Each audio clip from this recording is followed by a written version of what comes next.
Hi, I'm Josh with Morrie's Heritage Car Connection, here to talk about the 1973 Ford Bronco. We're going to show you around the inside and the outside.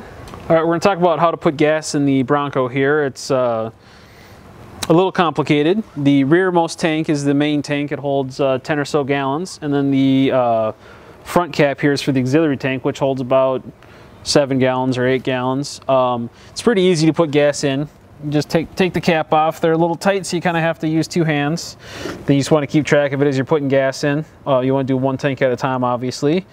And then to put the gas cap back on, you just have to turn it with 2 hands. Again, it's a little tight. They're pretty new caps, so the rubber seal is on there. And then we'll move inside and show you how to switch between the tanks. So to switch the actual fuel tanks, there's underneath the driver's seat, there's a switch here.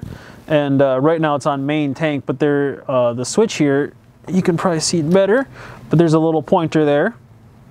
So when the pointer is pointing towards the driver's side, that is the auxiliary tank. Straight up and down is off.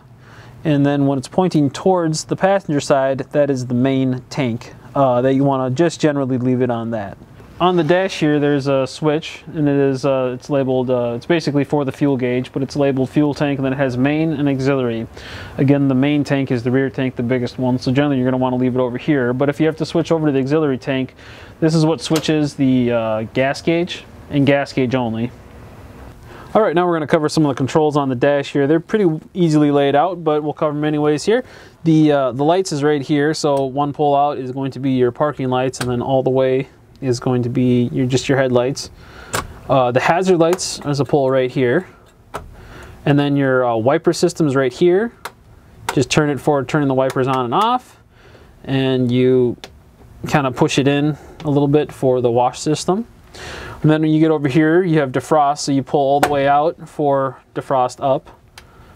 And then you have your heater and fan controls here, so you turn it for fan. And then turn the heater on, you just pull it out, and you can still turn it when it's out. And then all the way over here you have, pull the temperatures, this is hot all the way out, and then all the way in is just an open vent. And then in the center here is the transfer case shifter. The pattern is, it's 4 high all the way back. 1 up is 2 high, which it'll be left in most of the time. Neutral is up from that, and then all the way forward is going to be forward low. And to just shift it, you just pull back or push forward. So we'll go around and show you how to put it in 4-wheel drive. So before you put it in 4-wheel drive, you need to lock the front hubs.